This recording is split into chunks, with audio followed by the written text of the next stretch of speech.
Chat GPT plugins are on their way out. Tyler Perry put his new studio on hold because of AI, and Google is making just about all of the news right now. All right, this is AI news that matters. So we do this every single week. We help you keep up with what's going on in the world of generative AI and how you can use all of this information to get ahead in your company, in your career. So, what's going on, y'all? My name's Jordan Wilson. I'm the host of Everyday AI. We're a daily live stream, podcast, and free daily newsletter helping everyday people like you and me not just keep up with all of this that's going on, but how we can all actually get ahead. That's what this is all about. So, if you're joining us on the podcast, thank you. As always, make sure to check out your show notes, the episode description. We have a lot more information in there, as always. And if you're joining us live, thank you for joining as well. Get your questions in. What do you want to know about what's going on in the world of AI news? So, like I said, we do this every single Monday because you can spend hours, literally, you can spend hours a day just going into deep dives and down rabbit holes on what's happening in AI and worrying about it, and saying, "Oh, what should I pay attention to?" Don't do that. We do that for you. And then all you got to do is show up here on Mondays, and we're going to tell you what's what. And also in the newsletter. So if you haven't already, make sure to go to youreverydayai.com and sign up for that free daily newsletter, right? We're going to be recapping all of these stories and more, some other fresh finds from across the web, some even newer AI news than this. So this is a little bit of a deeper dive into what matters for you. So uh, thanks for everyone joining us. Rodriguez joining us from DC, and Tara joining us from Nashville. Jay joining us from Grand Rapids, Michigan. Thank you all for joining us. Let me know, what do you want to know about what's going on in the AI news this week? So, uh, hey, if you do want to keep up, FYI, our website is a free generative AI university. It is. There's now more than 200 live stream videos you can watch, 200 and, podcast episodes you can go listen to whenever you want, 200 email newsletters you can go back and read, written by me, a human, right? There's so much great information there, and you can go sort it by what you care about. So if you want to know about AI in sales or AI in entrepreneurship or chat GPT or whatever it is that you care about, you can just go click there and just literally get up to speed as quickly as humanly possible. All right. So let's go over what you should be paying attention to in the AI news this week for the week of February 26th. All right. Well, 25th, 26th, right? Depends on if you're starting your day on Sunday or Monday. So here's the big one, y'all. And I'm interested to hear what y'all think of this one. But Tyler Perry is holding off on an $800 million studio expansion because of AI. All right. So TV and movie mogul Tyler Perry has halted the expansion of his studio complex due to concerns about the potential impact of AI tools like OpenAI's video generating tool Sora on the entertainment industry. So, Tyler Perry did say that he believes that AI tools like Sora could lead to job losses and calls for regulation to protect the livelihoods of those working in the industry. So, we've been saying this for now like a year or more, right? That AI video is going to be extremely disruptive in 2023. So this is pretty big news, y'all. Like, if you don't know anything about Tyler Perry, he is one of the most well-known people in entertainment in the movie industry. His studios, Tyler Perry's studios in Atlanta, I believe, is still the largest single studio in the United States, right? So here you have one of the most important and prominent figures in the entertainment industry, in video production, coming out and saying this OpenAI Sora was number one, the quality was amazing, right? And that immediately Tyler Perry said this could be a problem, right? He had plans to expand his studio with a nearly $1 billion capital investment, so $800 million. He saw what was happening with AI and AI video, and he said, nope, not expanding right now because the quality here is outstanding, right? And the potential for job loss, especially in that industry, is huge. Is huge, right? So make sure to check out about this one in today's newsletter because I believe there was a story that said just in the state of California, all right, just in the state of California, they're expecting AI to impact 62,000 jobs in the entertainment industry. I actually think it's going to be a lot more than that. But if you didn't already see OpenAI's Sora, we did a whole episode last week. All right, so I'll make sure to leave that in the podcast description and in the show notes. But the quality of OpenAI's Sora is like nothing we've seen, right? If you go back to the days of the original AI video, there's a very famous or infamous video of Will Smith eating spaghetti, right?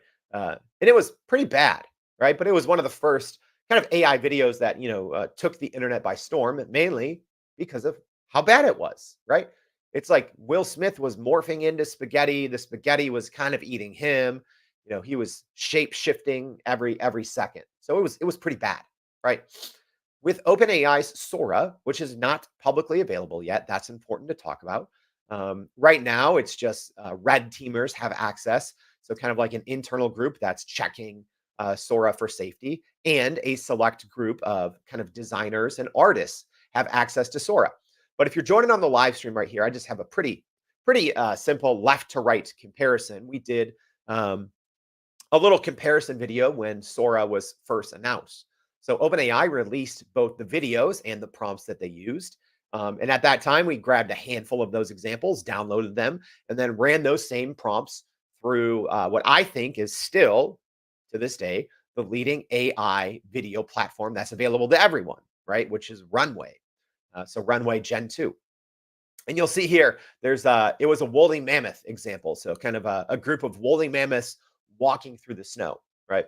So on the left here, we have the Sora example, which looks strikingly real, right?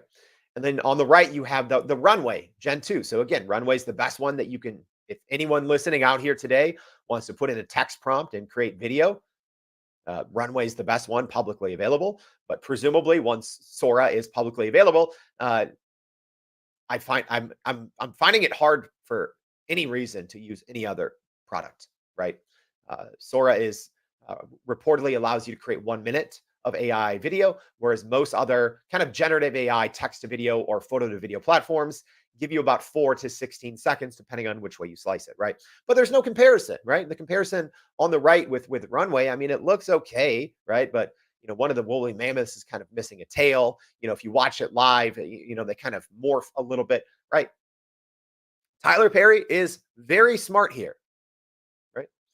I always tell people, right? Like, look at the money. Look where the money's going. Look where the money's not going. If you want to know about how AI is impacting, a certain industry, a certain field, maybe where your career or your company is headed, look where the money's going, right? What are the big tech companies doing? Are they investing more people in these areas? Are they investing more money? Well, here you go. I'd say is one of the most prominent figures in video and in entertainment. Tyler Perry saw, literally specifically saw Sora and said, "Oh no, hit and pause, hit and pause on this nearly $1 billion expansion because of how good Sora is." And right away, without, presumably Tyler Perry hasn't used it. He just, according to all these reports, saw the quality and said, "Oh, this is going to be bad for the entertainment industry from a jobs perspective, right? It will allow smaller creators to create much higher quality visuals, much better stories, right? So yes, there will be some new studios that will pop up that didn't exist before. I get that, but right with a single text prompt, right? And again, we'll share examples of this in the newsletter if you haven't seen anything. But Sora with a single text prompt can create something that would have probably taken, a team of maybe 20, 30, 40 people and multi-millions of dollars, right? I'm not kidding. There is one example in particular that I'll make sure that we share. It was kind of a desert scene and, kind of like some astronaut looking people, but it's like, man, you got to fly a big crew to some remote place, right? You got to have expensive cameras. You got to have a whole production crew, right? And A simple text prompt in Sora did this all, right? And actually, Sora, I think, is about much more than AI video. Although, Tyler Perry here is recognizing it in this piece of news, is recognizing the great impact that it's going to have in the video and the entertainment industry. But it's actually about AGI. It is. I did a whole episode on that, so I'm not going to talk about that now. But I'll let you know this: it's not just Tyler Perry, right? This is happening across the industry. All right. So 11 Labs, as an example, joined Disney's accelerator program. All right. So, yeah, Disney is investing very heavily in AI. Similarly, Disney just announced their 2024 Disney Accelerator program, right? So each year they bring some kind of small companies that they see making big impacts in the movie and entertainment industry. They bring them kind of in this accelerator program, bring them under the Disney wing, teach them things, invest in them, etc. So out of the 5 companies that were in the Disney Accelerator program this year, three are just AI companies, right? So Audio Shake, uh, I think that one is Promethean AI and 11 Labs. So huge implications. And 11 Labs, y'all, 11 Labs is amazing. It's so good. So a text to speech platform, very realistic, and a lot of people are, similarly how Tyler Perry saw Sora and said, "Oh, this is going to impact our industry." A lot of people are saying that about text to speech and these platforms like 11 Labs. That I mean, you can type in a text prompt and you can hear the quality of the output. It sounds human, right? That's the thing. That's the thing right now. If you don't follow this on a daily or weekly basis, you might remember those things like Will Smith's, eating spaghetti AI videos, or you might, have heard an AI generated voice a couple months ago, and you're like, "No, Jordan, you're crazy. You don't know what you're talking about. Will Smith can't even eat spaghetti in AI, and these AI voices are so robotic." Nope, they're not. You cannot tell the difference right now between, I think, Sora AI, like Sora's AI video, and real video produced from humans, right? If we're talking about basic shots, right? Quick edits, you can't tell the difference. Same thing with AI voices. You can't.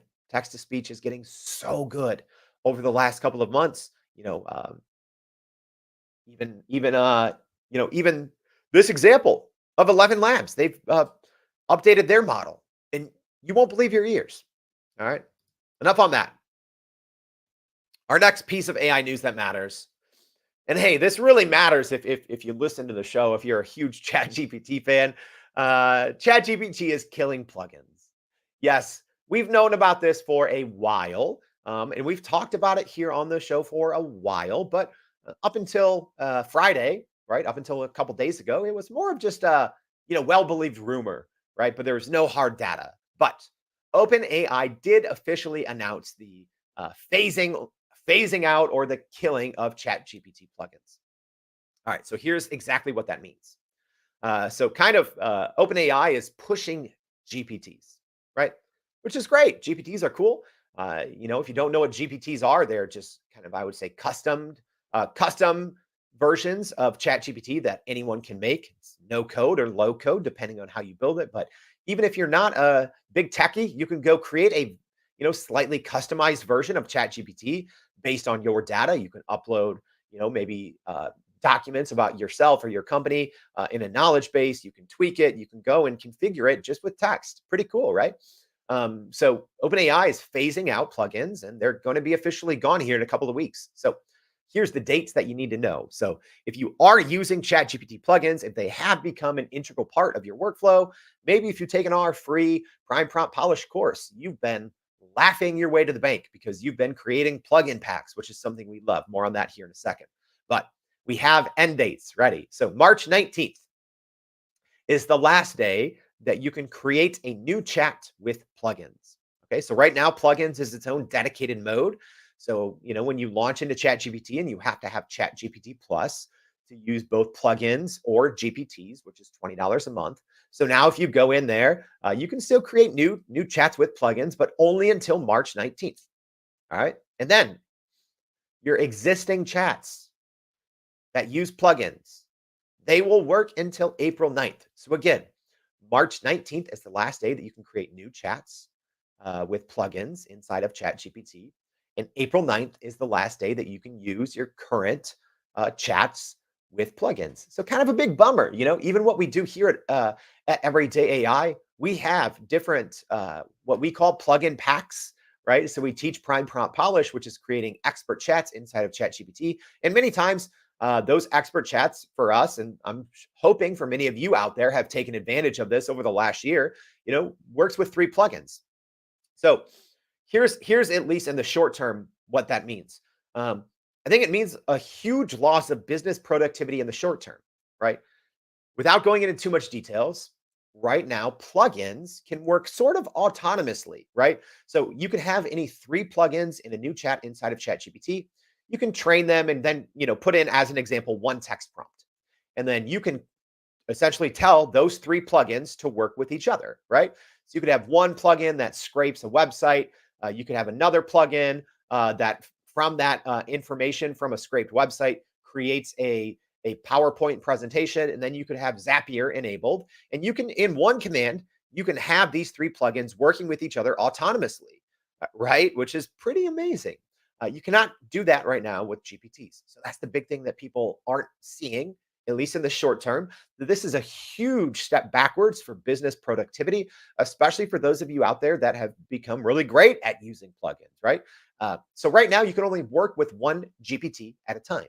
So yes, you can mention any GPT, right? So in theory, you could create a new chat with 50 GPTs, but you can only work with one at a time as it stands now. As we all know, OpenAI is working heavily on AI agents and AI assistants. So presumably that's going to change, hopefully sometime in the near future, but at least a huge step backwards for business productivity, at least in the short term. Again, tomorrow, OpenAI might change this and might allow you to work with multiple GPTs within the same prompt, but right now you can't. So keep that in mind, and also check out the newsletter. We're going to have a lot more on that one. All right. And hey, thank you for all your questions. I'm gonna try to get to them. So if you do have questions like Douglas here saying, what will the PPP Pro look like without plugins? Hey, great question, Douglas. Well, yeah, we're rebuilding. We're actually rebuilding all of our Prime Prompt Polish courses from scratch. We're having to redo them all, which is okay, right? But hey, if you're one of the 2,400 business leaders that have taken our free Prime Prompt Polish program, you might want to sign up again. All right. So we're going to have a lot of new dates out there in April. So we're essentially going to take a month off of our free training because we got to rebuild it from scratch. All right. But yeah, Douglas, that's what the PPP Pro is going to look like without plugins. Is we're going to have to rebuild it. But that's okay. We always keep things up to date. All right. Next piece of AI news. Another big one here. So the mystery company signing a $60 million AI content licensing deal with Reddit has been revealed, and it's Google. All right, so we've talked about this on the show last week and in the newsletter, but it had been reported, and we had talked about that there is a mystery company signing a $60 million annual deal with Reddit. All right, so here's what this means. So Google and Reddit have struck a $60 million data sharing deal, which allows Google to use Reddit posts for training its AI models. So it's, Gemini AI model, and to improve Google search. All right. So this deal allows Google to use Reddit posts to train its AI models and improve those services. And then Reddit will have access to Google's AI models to improve its internal site search. All right. So there's some wins for both parties here. But this deal is significant for both companies and sets a precedent for obtaining data for AI models. And this comes right as Reddit files for its IPO, so its initial public offering. So Reddit is going public. So a great kind of timely piece of news here for Reddit and Google. But also Google is facing a lot of criticisms for its AI chatbot Gemini. And we're going to talk about that here in a second. So I'd say it's a big win for both companies. But I'd say actually, y'all, I think it might be a bigger win for Google, if I'm being honest. Right? It's timely for Reddit. It's very timely to get a 60 million annual partnership with Google. Right. Literally, this is within a day of announcing that Reddit is going public. Now, let me try to zoom out a little bit and tell you why this is important, specifically for generative AI and for large language models. So, if you haven't noticed, over the last couple of years, internet search is getting terrible, right?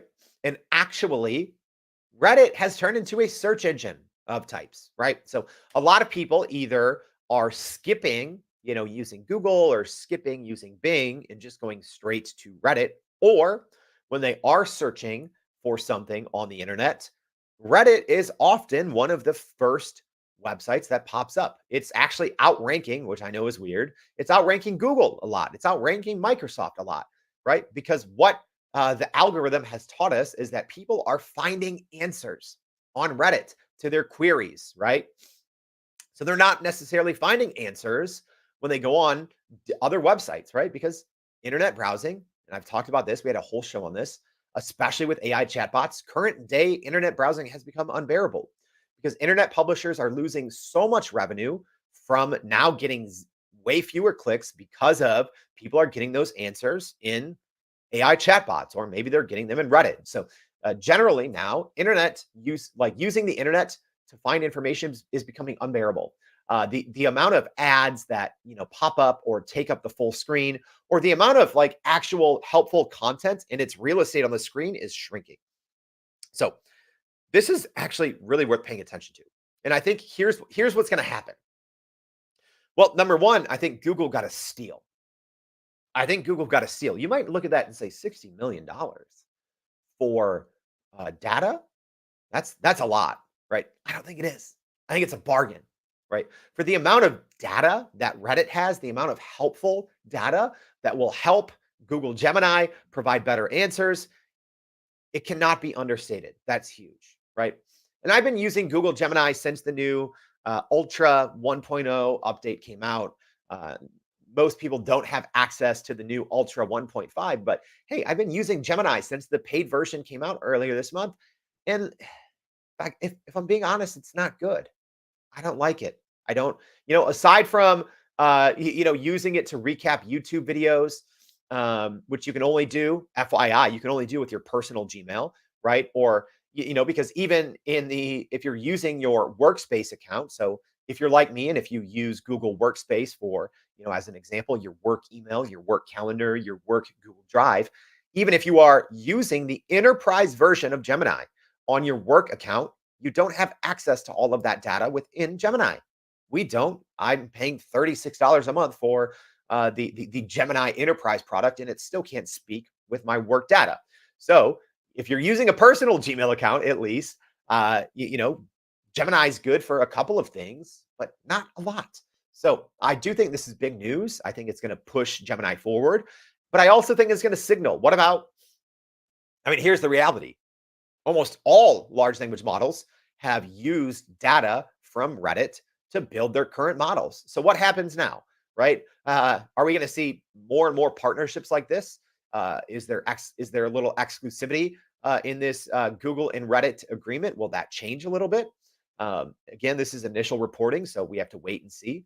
But presumably, what's either going to happen is, Reddit is going to be able to get even larger deals with the Anthropics and the OpenAIs of the world, or we're going to see big lawsuits because it is so difficult and so expensive to untrain models, especially off a source like Reddit. All right. So like go, go use, ChatGPT or Anthropic's Claude and search for things that would probably only you could find on Reddit. Find like certain details. And you'll see that these models have gobbled up again, for the most part, large language models are trained on the history of the open internet and more, right? Which includes Reddit. So it's interesting to see what's going to happen. Is Reddit going to be striking a ton of these large content partnership deals? Will there be some heavy exclusivity enforced in this Google Reddit partnership? I'm not sure, but we're probably going to find out over the next week or two, but it's going to be interesting. All right. Yeah. Tanya here asking, I wonder how much it costs to build Reddit. Probably less than other companies. I'm not sure, Tanya. We can probably figure that out. But presumably a little cheaper, right? Because if you don't know Reddit, It is user generated, right? The overwhelming majority of everything on Reddit is individuals. It is, for the most part, I mean, yeah, there's a lot of garbage on Reddit, right? A lot of misinformation, disinformation, but for the most part, there's a ton of very high quality information on Reddit generated by users. So presumably, it is much cheaper for Reddit to operate than maybe a large, news organization or a large, company like an Anthropic or an OpenAI, just because it is end users who are not being paid, who are going in and they are actually, in theory now training Reddit and training Google Gemini, in theory to be smarter. You know, and this signals a much deeper conversation that we'll probably save for another hot take Tuesday on what it means for data, right? Now you see universities selling, right? Literally like it's an open market, like it's a bidding war, you know, uh, literally marketing student data and large research study data to these companies, to the Googles and the OpenAIs and the Microsofts of the world and the Anthropics of the world. They're out there selling data. They're collecting and harvesting as much high quality original data as possible and selling it to the highest bidder, right? I'm not saying that's what Reddit's doing, but you're seeing this at very well established universities. So it's interesting to see how this is all going to pan out. All right, we got a lot of Google news. All right, let's get to it as we continue to go over the AI news that matters. So, Google has temporarily shut down its AI image generator called Imagine 2. All right, so Google has paused its Gemini AI tool from generating images of humans after receiving backlash for creating stereotypical images of black founding founders, a female pope, etc., or even, gay couples when asking it to generate pictures of straight couples. All right, so you've probably seen this a lot on the news, but this highlights kind of ongoing struggles in the AI industry to avoid bias but to also be more inclusive, right? We've talked about this on the Everyday AI show a lot, right? So if you a lot of AI image generating models, if you ask for this, say, hey, generate an image of a powerful CEO of a tech company, right? And almost every single time, it's going to generate a white male, right? Which is not good. That's a bias and that's a stereotype. So, what we found with Google Gemini's AI Imagine 2 was kind of the opposite, right? It was actually, being historically inaccurate. There's a lot of examples here, but this example that I'm showing here on the live stream is from CNN Business. So this example that someone on CNN Business shared, it said, "Hi Gemini, can you produce for me a picture of a pope?" And then Gemini produces a picture of a pope. And obviously, every single pope that has existed in history is a white man. And then Google Gemini, just depicted two different people that are not white. One woman, one man who are not white. So, you know, this is a tough conversation, and I don't have the right answers for this, right? Because how do you find the middle ground, right? Uh, we don't have it right now, right? So I think with with Google Gemini's Imagine, the problem is it was historically inaccurate, but it was more inclusive. Um, but at the same time, if you use like Midjourney, like I said, we've talked about this on the show. We've showed examples of this on the show. It is, so much of everything that you ask it to produce is, white males, which isn't good. So I don't know how this is going to pan out, but what we do know right now is you can no longer, at least as of late last night, you can no longer use Google Gemini's Imagine, so it's AI image generator, to produce pictures of people. So they've currently paused this capability. So it's not all the Google news. All right. So there is a new Google model. Yes, another Google model. This is a little confusing, but I'm going to do my best to explain it. So, Google has announced another large language model. This time it's a lightweight open model named Gemma. All right, so Google has introduced Gemma. It's a family of lightweight, state of the art open models inspired by Gemini, and it is designed for responsible AI development. All right, so right now, Gemma kind of is released or it comes in two flavors. So is there is the 2B and the 7B variations. So, that's billions of parameters. So it's the Gemma 2 billion and the Gemma 7 billion, and each are kind of come pre-trained and instruction tuned. So there's a lot of confusion over what this new Gemma is. All right. And again, if you haven't read a lot about it, that's why we do this every week. You don't got to spend hours every day trying to keep up. Tune in every Monday. We'll tell you what's what, and then read our newsletter today as well.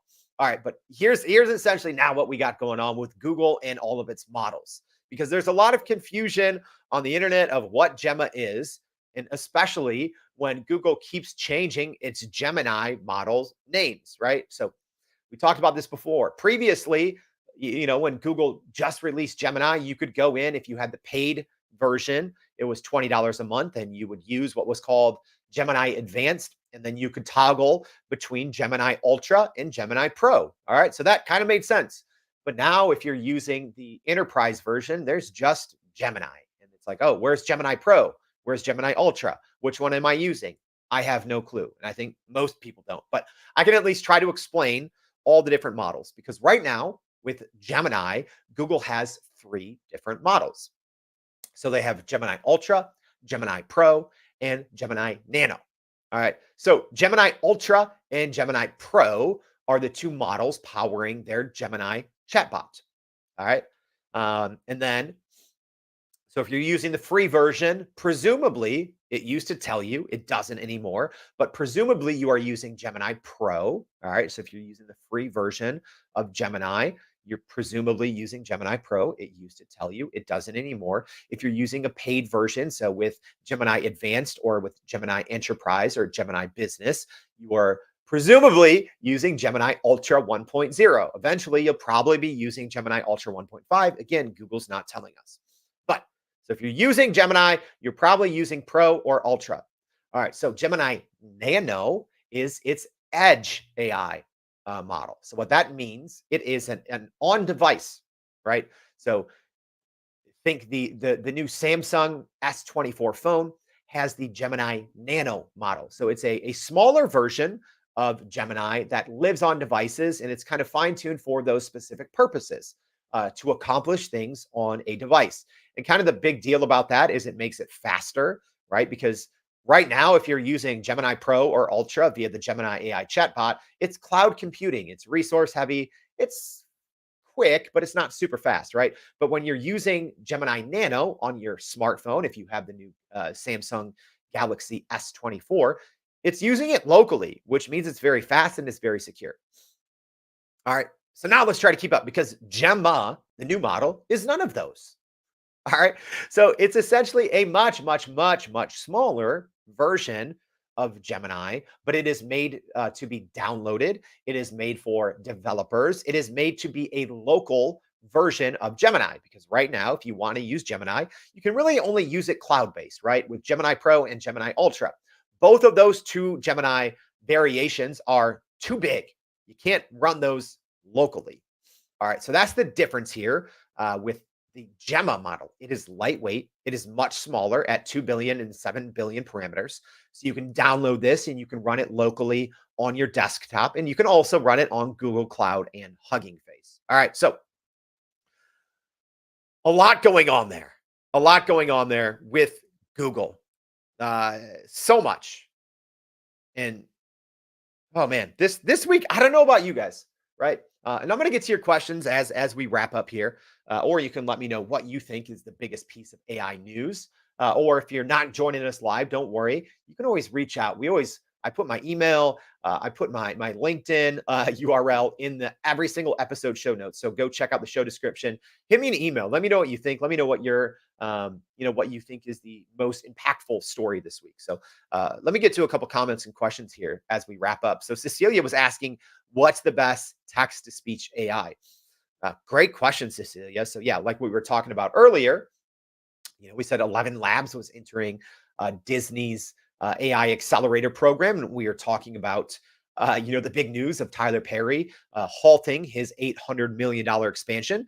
And Disney, I said, is investing heavily into these AI startups as well, with 11 Labs, the text to speech platform, joining the Disney accelerator. Cecilia, I'll say right there, 11 Labs. There's a lot. Well Said Labs is good.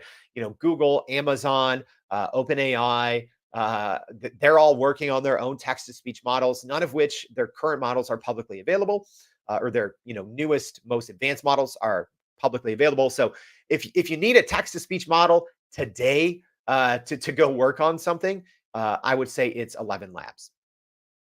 All right, Justin. Justin, I love this. Justin says, "Does this mean generative AI Medea?" Right. So that's Tyler Perry's franchises. Yeah, he has so many different movies under his belt. I mean, who knows, right? I don't know.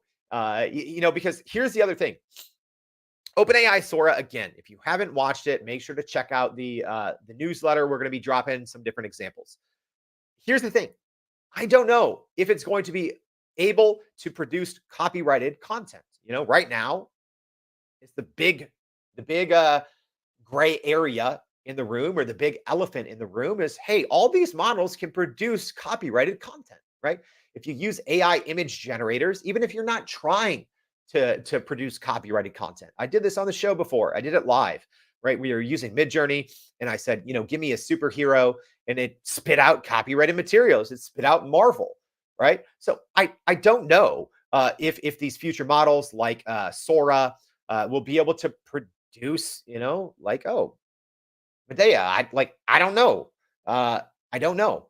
Presumably, it's going to happen. I would assume, right? At least in the samples that people have been releasing out of Sora, I'm not seeing any overly flagrant copyrighted materials coming out. But again, this is a very kind of closed access right now, and everything, presumably everything that's being released from these kind of red teamers who are testing Sora for safety, and the select group of AI artists and designers that have access to this.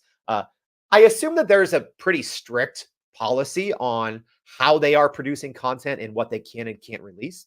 Uh, so I'm not sure, but presumably, yeah, we're gonna see some. We're gonna see some AI movies that probably contain some type of copyrighted materials.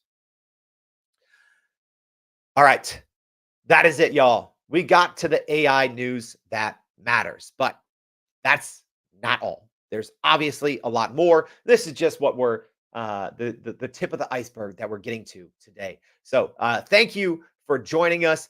I appreciate it. But let's talk about a couple things that are happening. Well, number one, was this helpful? Is the AI news that matters helpful for you?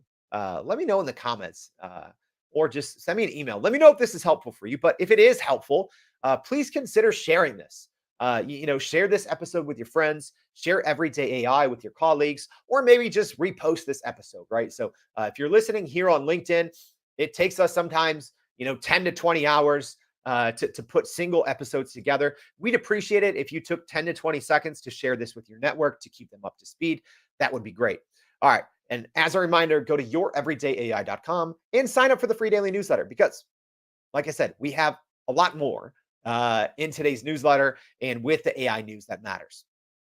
All right, a couple things I got to shout out. So normally we do Hot Take Tuesdays. We're going to have a guest tomorrow, but we're still going to keep it a little hot. So we have Thibaut, the CTO from Taplio, going to be coming on and talking about how to stand out in a world where everyone can create an AI startup.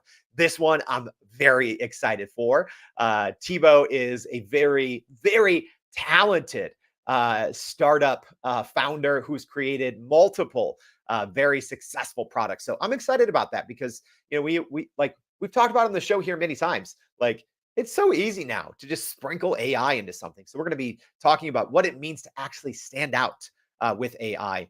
And then Wednesday, this is going to be, I think, one of our biggest shows ever. I spent like the majority of my weekend putting this show together. I'm not even done. We're going to continue. So make sure to join us Wednesday on the 7 steps on how to actually use ChatGPT in 2024. I'll make sure to put the link in the show notes. All right. But this is actually, it was our most popular podcast ever was how to actually use ChatGPT. The problem is that podcast was from like May, so it's like 9 months old. So a lot of people are still listening to it, and so much of it is outdated. So been spending so much time to update that. So if you want to know how to properly use ChatGPT to grow your company, to grow your career, even if you're brand new to ChatGPT, this show is for you. If you're using ChatGPT hourly, this show is for you. So we're going to cover everything from beginner and kind of the 101 to some very advanced techniques. So this show's for everyone. Please join us Wednesday and please join us every day. Thank you for tuning in. And we hope to see you back tomorrow and every day for more everyday AI. Thanks, y'all.